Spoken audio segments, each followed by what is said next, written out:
Okay, so today we will start refraction of light through the prism.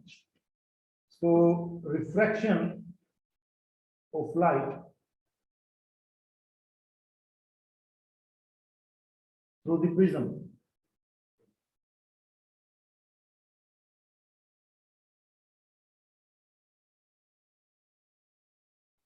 Already हमने discuss किया कि prism क्या होता है, what is prism. So normally in your textbook, prism is this triangular geometry is called prism. This triangular geometry, it is called prism with angle of prism A. So this triangular geometry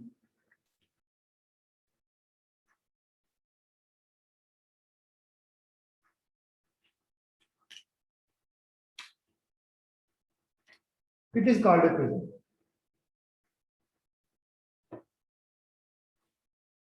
With angle of prism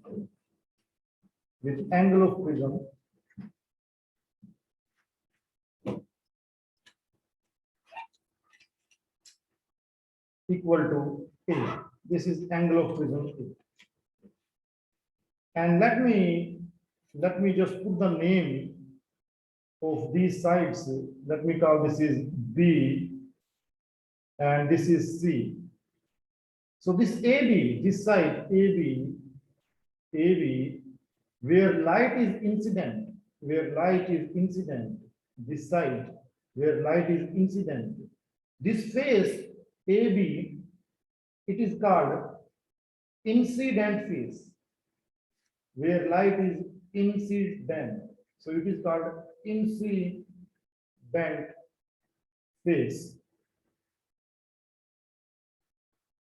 And the face from which the light comes out, the AC, the light comes out. The light comes out from this face. So this is called, AC is called emergent phase. AC is called emergent phase. So we have two phases of the prism. One is called the incident phase, other is called the emergent phase, and angle of prism is A. So now this becomes a prism. And you can see that incident phase is not parallel to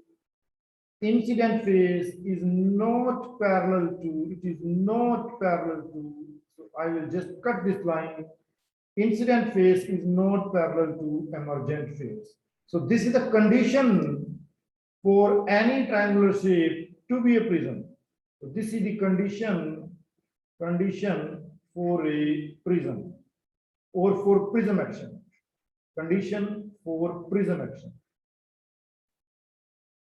Condition for prism action. कोई भी चीज हो सकती है, कोई जरूरी नहीं है. मैंने अपने प्रीवियस वीडियो में बताया था कि जरूरी नहीं है कि कोई ट्रायंगुलर शेप ही प्रिज्म होगी. कोई भी शेप, एक वाटर ड्रॉप है. Suppose let me just take the example of a water drop. A water drop that can behave like a prism also. So let me take a water drop having water molecules inside the water drop. So let me take, these are the few molecules inside the water drop.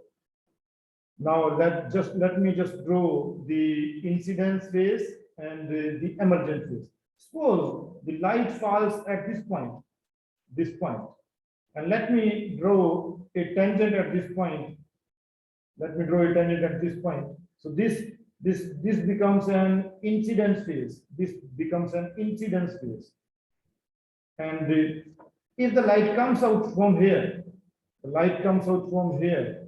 so this becomes emergent phase. Now I draw a tangent and this is emergent phase.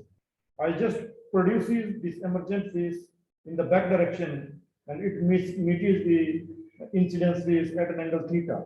So this behaves like the angle of prism theta. This is incidence phase and this is emergent phase. Now you can see that the incident phase is not parallel to emergent phase, and there is angle theta between the incidence phase and the emergent phase. So now in this case, this water drop, it will behave like a prism. But if the same water drop, if I take the same water drop having the water molecules, and if light comes from here and then comes out from here, this is called the incidence phase, this is called the emergent phase. Now you can see that incident phase is, and this is emergent phase, and both are parallel. Incidence phase is parallel to the emergent phase. So in this case, this will not behave like a prism, but this will behave like a prism.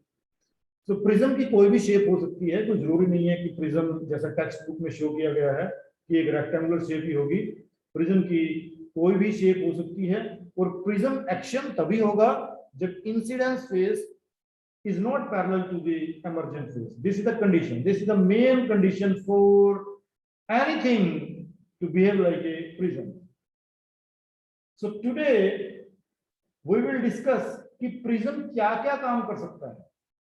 Prism action कितने type के होते हैं. एक prism से हम क्या-क्या applications कर सकते हैं. What are the actions of the prism or what are the applications of the prism? So let us study that.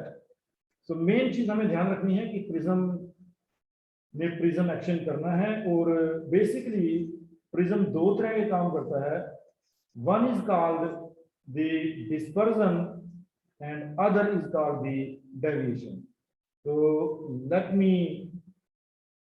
me just show prism action.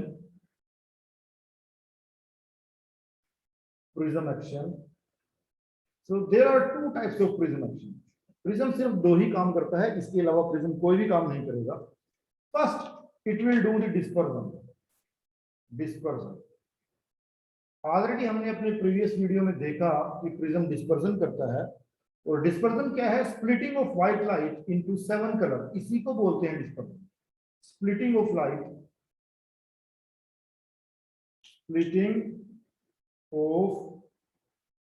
Light.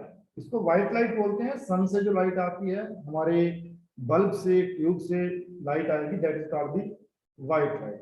तो splitting of white light into 7 colours. और वो 7 colour कौन कौन से हैं? वो 7 colour हैं VIBGYOR.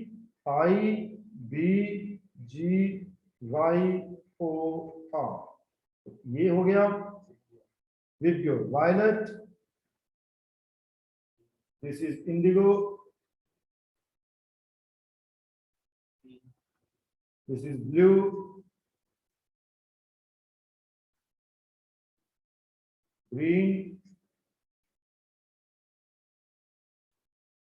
yellow,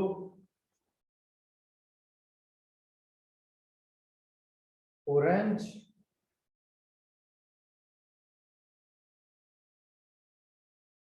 और जो सबसे लास्ट में है that is called red. So जब प्रिज्म से हमने लाइट को पास किया, so let me just show you कि प्रिज्म से हमने जैसे लाइट को पास किया. Let me take this prism with angle of prism at A. This is my prism ABC with angle of prism at A, and some light enter into the prism,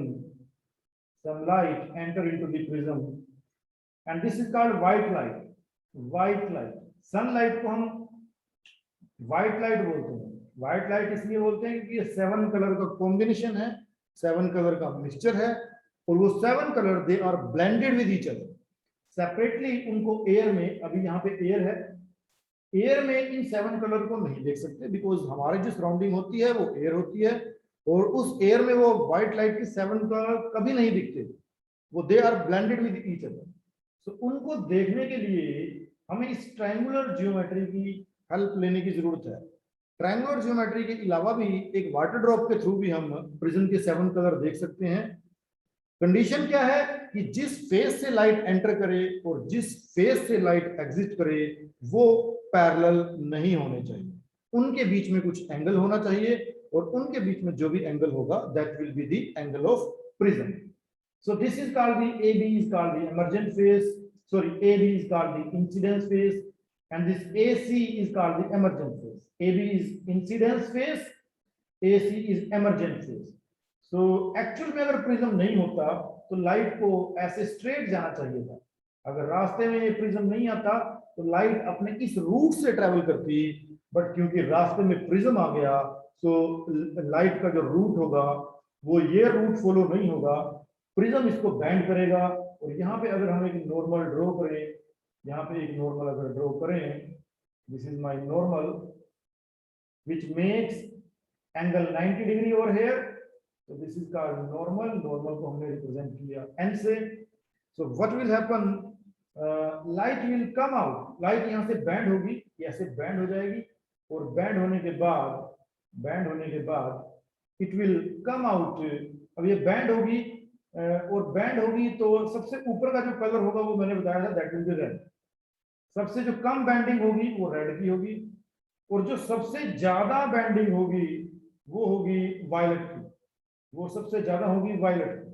बाकी सारे colour red और violet के बीच में होंगे। ये सबसे ज्यादा bending violet की, सबसे कम बैंडिंग रेड की, बाकी जो कलर होंगे वो वायलेट और रेड के बीच में होंगे। सो यहाँ से ऊपर होगा विब, ये VIBGYOR, सो ये पैटर्न होगा VIBGYOR।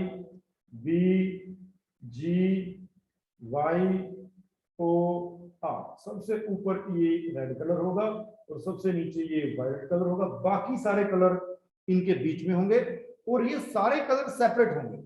ये सारे कलर अब बिल्कुल सेपरेट हैं।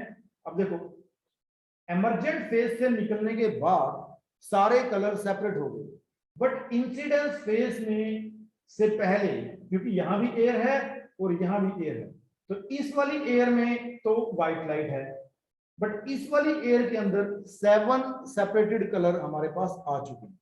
7 सेपरेटेड कलर आ चुके हैं, क्योंकि ये ऐसा कैसे हुआ? ऐसा इसलिए हुआ कि जो प्रिज्म है, प्रिज्म का जो रिफ्रैक्टिव इंडेक्स है वो वेवलेंथ के इनवर्सली प्रोपोर्शनल होता है। रिफ्रैक्टिव इंडेक्स क्या होता है? Mu, that is inversely proportional to wavelength, that is inversely proportional to wavelength। तो इसको कैसे लिखेंगे? इसको लिखेंगे refractive index of the prism, refractive index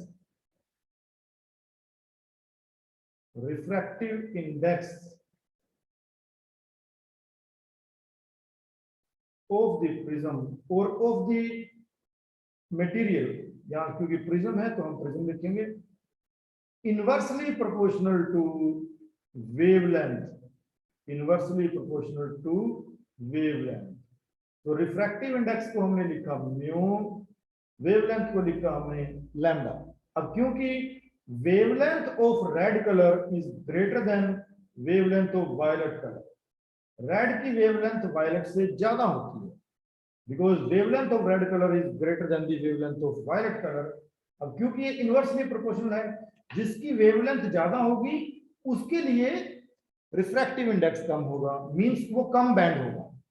ज्यादा रिफ्रैक्टिव इंडेक्स होने का मतलब ज्यादा बैंडिंग। जिस वेवलेंथ के लिए रिफ्रैक्टिव इंडेक्स ज्यादा होगा वो ज्यादा बैंड करेगी। अब क्योंकि यहाँ पे वेवलेंथ रेड की ज्यादा है तो बैंडिंग रेड के लिए कम होगी।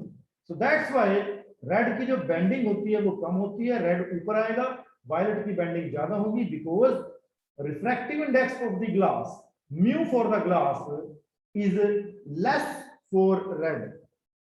Mu for glass is less for red, but mu of glass is more for violet. This is the reason why bending of violet is more as compared to the red color. So this is a very important question, very important question, and the question is why violet color bend more as compared to red color. So let me write this whole scenario, why bending of violet is more as compared to the red.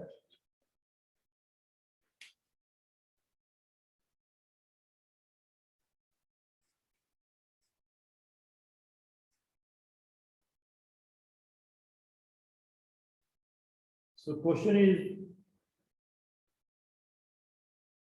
Y violet color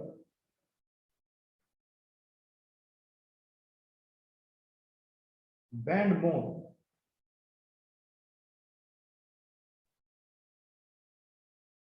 as compared to red, as compared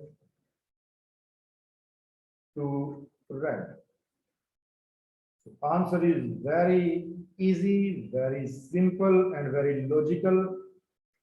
Answer is very simple because we know wavelength of red color is much greater than wavelength of violet color. And refractive index is inversely proportional to wavelength. refractive index wavelength के inversely proportional होगा. So पहले हम निकालेंगे therefore mu for violet is inversely proportional to, ऐसे लिखेंगे wavelength of violet, and mu for red कैसे लिखेंगे inversely proportional to wavelength of red. Since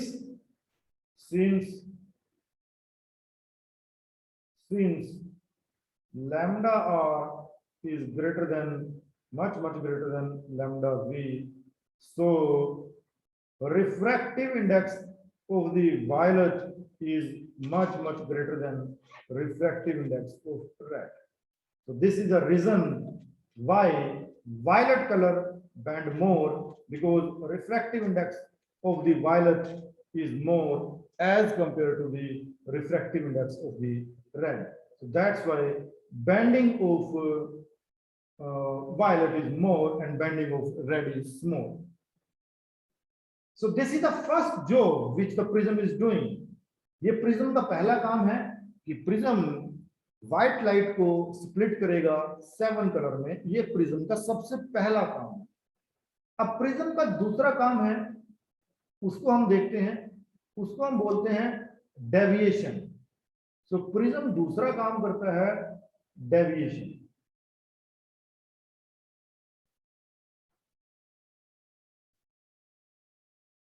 जिसको हम रिप्रेजेंट करते हैं डेल्टा से. ये डेल्टा से.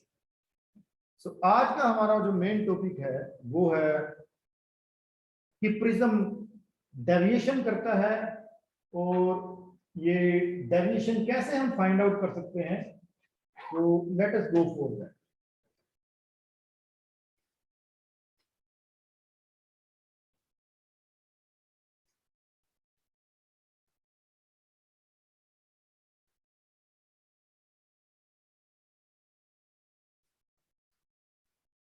डेविएशन मींस एक्चुअल पाथ से मुड़ जाना. डेविएशन मींस एक्चुअल पाथ से मुड़ जाना. जैसे कोई बच्चा, पेरेंट्स का मन है कि बच्चा हमारा इंजीनियर बने, और बच्चे ने भी अभी स्टार्टिंग की कि चलो ठीक है मैं इंजीनियर बनूंगा. उसने इंजीनियरिंग की पढ़ाई करनी स्टार्ट की, बट कुछ ऐसे सर्कमस्टांसेस हुए बच्चे के साथ कि उसका इंजीनियरिंग से मन हट गया. सो ये एक्चुअल पाथ था इंजीनियर बनना, बट सडनली क्या हुआ कि उसका मन हट गया, है ना, कि मैं अब इंजीनियर नहीं बनूंगा, मेरे को तो कुछ और काम करना है. सो एक्चुअल पाथ से डेविएट हो जाना, है ना. तो यहाँ पे भी ऐसा ही है. सो एक डायग्राम से इसको अंडरस्टैंड करने की कोशिश करते हैं. सो थोड़ा सा बड़ा डायग्राम हम फॉर्म करेंगे. सो हमने एक प्रिज्म को लिया,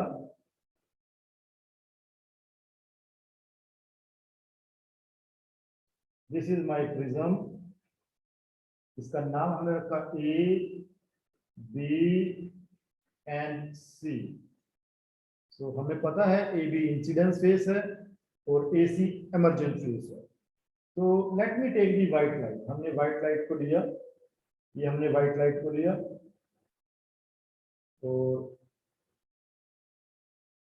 व्हाइट लाइट को लिया, this is my white light. और यहाँ पे हमने एक नॉर्मल को ड्रॉ किया. ये हमने एक नॉर्मल ड्रॉ किया, दिस इज माय नॉर्मल. अब इस नॉर्मल के साथ जो एंगल फॉर्म हुआ that is called angle of incidence. वो हमें पता ही है, उसका नाम हमने रखा आई, एंगल ऑफ इंसिडेंस आई. इसको I1 रख देते हैं, I1. अब देखो एक्चुअल पाथ तो यही है, एक्चुअल पाथ तो यही है। अगर प्रिज्म रास्ते में नहीं आता तो लाइट को इस रूट से चलना चाहिए। ये हो गया एक्सपेक्टेड पाथ, जिसको बोलते हैं एक्सपेक्टेड पाथ, हमारा ये होना चाहिए। एक्सपेक्टेड पाथ तो हमारा ये होना चाहिए। तो अब हुआ क्या कि मामला हुआ ये कि यहां से हो गई बेंडिंग और ये ऐसे बैंड हो गया, ऐसे बैंड हो गया, ये ऐसे बैंड हो गई लाइट। और जब ये बैंड हो गई तो ये नॉर्मल के साथ जो एंगल हुआ, this is called angle of refraction, और इसका हमने नाम रखा R1, angle of refraction R। ये बैंड हो गया है ना।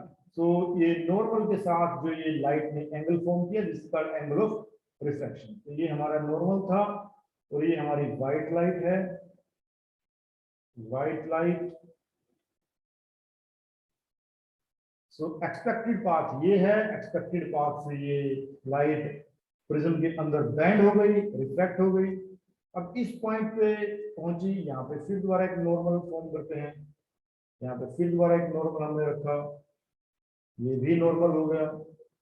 अब नॉर्मल के साथ जो ये एंगल है इसको हमने रखा R2, R2। तो ये एंगल ऑफ रिफ्रैक्शन हो गया यहाँ पे। अब इसका नाम रख देते हैं, इसका नाम हमने रखा पॉइंट बी, पॉइंट पी, और ये रखा हमने जहां पे नॉर्मल मिलते हैं दोनों, इसको रख दिया हमने एन। इस पॉइंट को हमने रखा पॉइंट क्यू, ये पॉइंट क्यू हो गया यहाँ पे।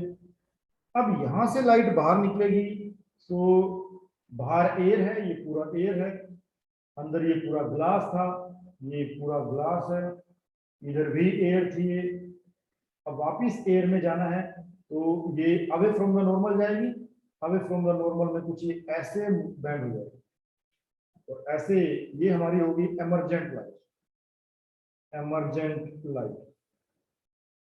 तो हमें ये देखना है कि डेविएशन क्या होती है, ये डेविएशन क्या चीज है, हमें इसको देखना है। तो डेविएशन का मतलब एक्चुअल पाथ से मुड़ जाना। तो सबसे पहले जो डेविएशन की शुरुआत हुई वो पॉइंट पी पे हुई, जाना था इस रूट से, मुड़ गई इधर। तो कितना डेविएशन हुआ, ये कितना डेविएशन हुआ, सॉरी इसको मैं ऐसे दिखाऊंगा, इधर की तरफ एरो गलत लग गया, ये एरो गलत हो गया थोड़ा। रूट क्या था और रूट क्या हो गया, तो ये इस रास्ते से ऐसे जाती जाती, ऐसे जाती जाती, तो ये कैसे टर्न होगी, ये इस साइड टर्न होगी, इस साइड टर्न हो गई है ना, जा रही थी इस साइड में और मुड़ गई इस साइड में, तो इतने एंगल से टर्न हो। तो दिस इज कॉल्ड डेविएशन, और इसको रिप्रेजेंट करते हैं डेल्टा से। तो ये पहली डेविएशन है, इसको मैंने लिखा डेल्टा 1, ये पॉइंट पी पे डेल्टा 1, पहली दफा, वेरी फर्स्ट टाइम जो डेविएशन हुई उसको हमने बोला डेल्टा 1, है ना। अब देखो, अब रास्ता बन गया ये, रास्ता बन गया ये, तो अब एक्चुअल में उसको इस रास्ते से सीधा जाना चाहिए था, ऐसे ही बिल्कुल सीधा, बट फिर दोबारा क्यू पॉइंट पे फिर दोबारा मुड़ गई। तो यहाँ पे कितना डेविएशन हुआ, अब वो भी हम नॉर्मल के साथ चेक करते हैं। तो ये नॉर्मल को अगर हम बैकवर्ड प्रोड्यूस करें, बैकवर्ड प्रोड्यूस करें, ये ऐसे लेके जाएं इसको, इसी नॉर्मल को, तो यहाँ पे बनता है, क्योंकि ये नॉर्मल के साथ बनेगा डेल्टा 2, तो ये बन गया डेल्टा, ये सेकंड डेविएशन हुई, second deviation. Okay, so delta 1 क्या हुई, डेल्टा 1 ये फर्स्ट डेविएशन है, first deviation at point P। Delta 2 क्या हुआ, this is second deviation at point Q, ये सेकंड डेविएशन है एट पॉइंट Q पे। अब हमें फाइंड आउट करना है टोटल डेविएशन कितना हुआ। नाउ टोटल डेविएशन, टोटल कितना डेविएशन प्रोड्यूस हुआ। सो टोटल डेविएशन के लिए हम यूज करते हैं delta, that is equal to delta 1 plus delta 2। So total deviation, हमारी व्हाइट लाइट का टोटल डेविएशन जो हुआ वो हुआ डेल्टा 1 प्लस डेल्टा 2। बट उस टोटल डेविएशन को हम यहाँ पे कहाँ दिखा सकते हैं, यहाँ पे कैसे शो करें उसको? तो टोटल डेविएशन को हम यहाँ पे शो करेंगे, दिस इज द टोटल, क्योंकि एक्चुअल पाथ क्या था? एक्चुअल पाथ तो ये था, ये हमारा एक्चुअल पाथ था, और सॉरी ये एक्सपेक्टेड पाथ था, ये एक्सपेक्टेड पाथ था, और अभी एक्चुअल पाथ क्या है? ये है एक्चुअल पाथ, ये हो गया एक्चुअल पाथ।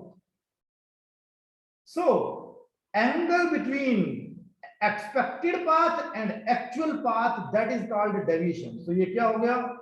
डेल्टा क्या हो गया? Angle between expected path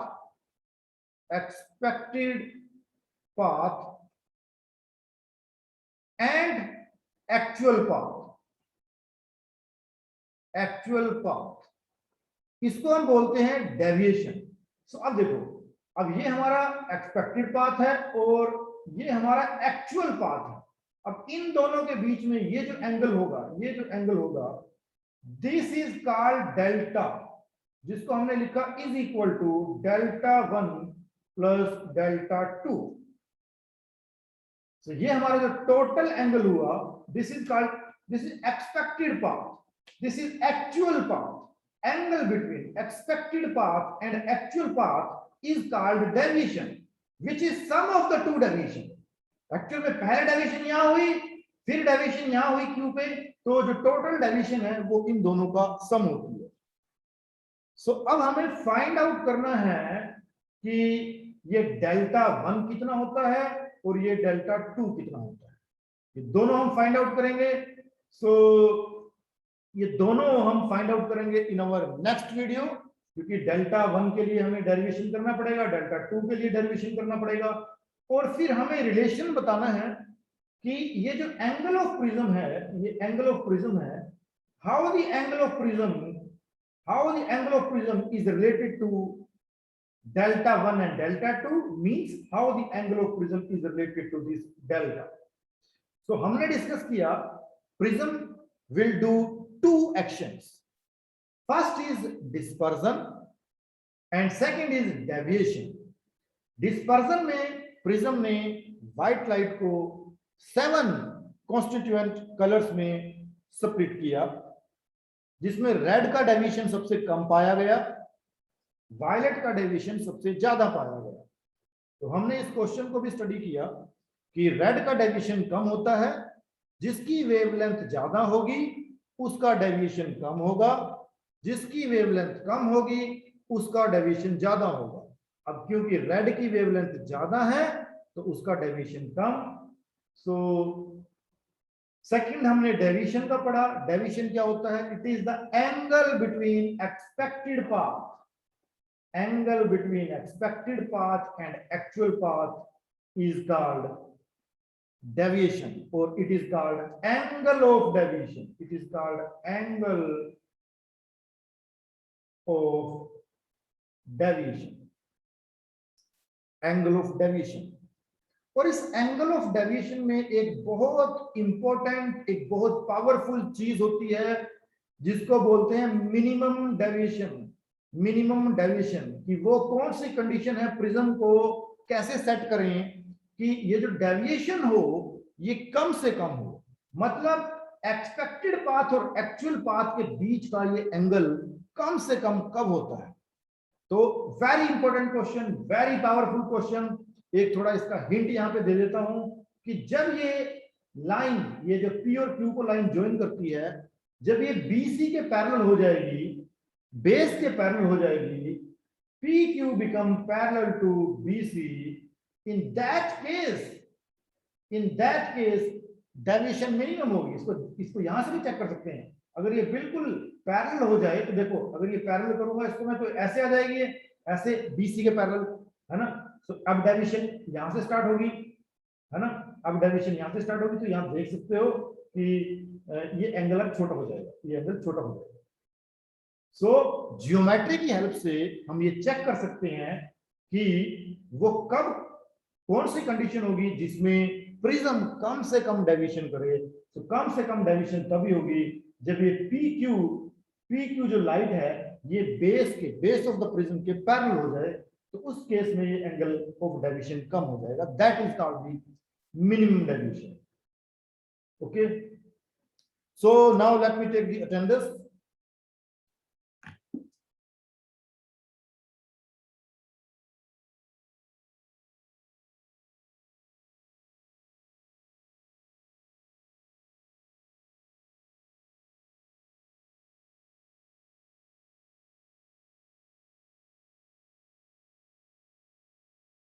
Aditya, Ishant, Simran, Saini, Sumit, yes sir. Okay okay, Sumit, Vansh, yes sir. Rohit, okay, anybody else? कोई रह तो नहीं गया भाई?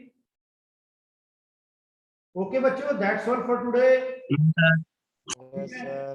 और ये वीडियो मैं इसको मैं ग्रुप में डाल दूंगा, तो इसको देख लेना, ठीक है बच्चों? Yes sir.